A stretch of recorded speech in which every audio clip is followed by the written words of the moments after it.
Hello everyone, Jorge Huertas once again with all of you. Today I'm gonna show you what is design management.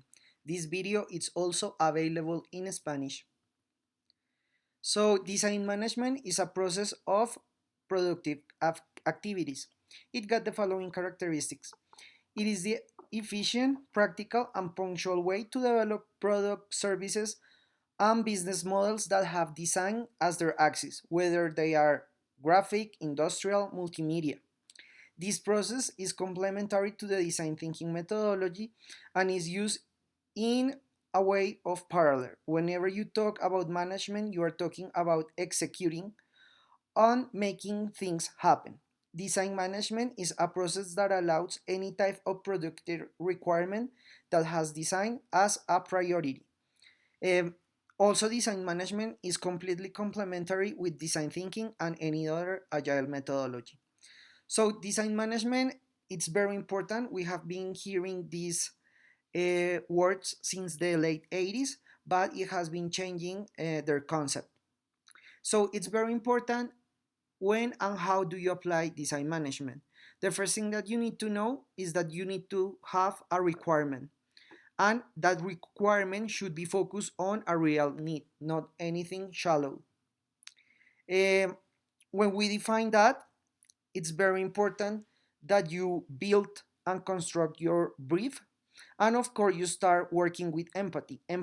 It's the first stage of the design thinking methodology, and of course we have 6 stages of design management because they are complementary with design thinking.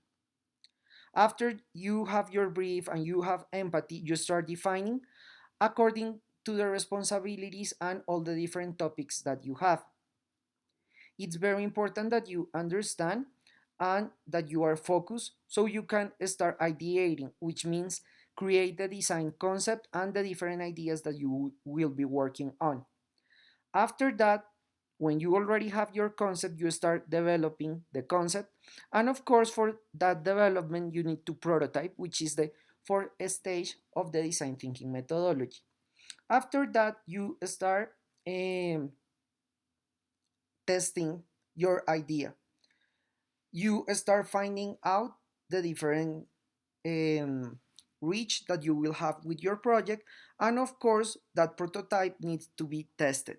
So that is the fifth stage, sorry, with design thinking methodology. But also you need to validate the idea and the prototype that you got. When you already develop and you are completely sure that it is working, you start putting and implementing, which is the sixth stage of the design thinking methodology, and is when you build your strategy of publicity of different components and developments. It's extremely important that for that process you need to think in marketing and advertising. You could have a really good development, a really good product, or a really good service. However, if you don't have a really good strategy, it will be very difficult to sell your product. So you have to keep that in mind and always be thinking in how can you improve. As a conclusion, we can say that design management allows to develop any production requirement that have design as their axis. It is very important to be clear that the management and design thinking can be worked in parallel to each other, as you can see in this graphic that I developed. The key in the process to be clear with management means doing whatever it takes to develop accordance with the expectations and time. Thank you so much. I hope this video was a big help in your education. Please subscribe to our channel, Design Thinking 24/7. Follow us on social media. Remember that our Udemy courses are already available. You can find the link in the description of this video. Remember that every Monday we have a new video in Spanish and every Thursday we have a new video in English. Thank you so much and we'll see you next time.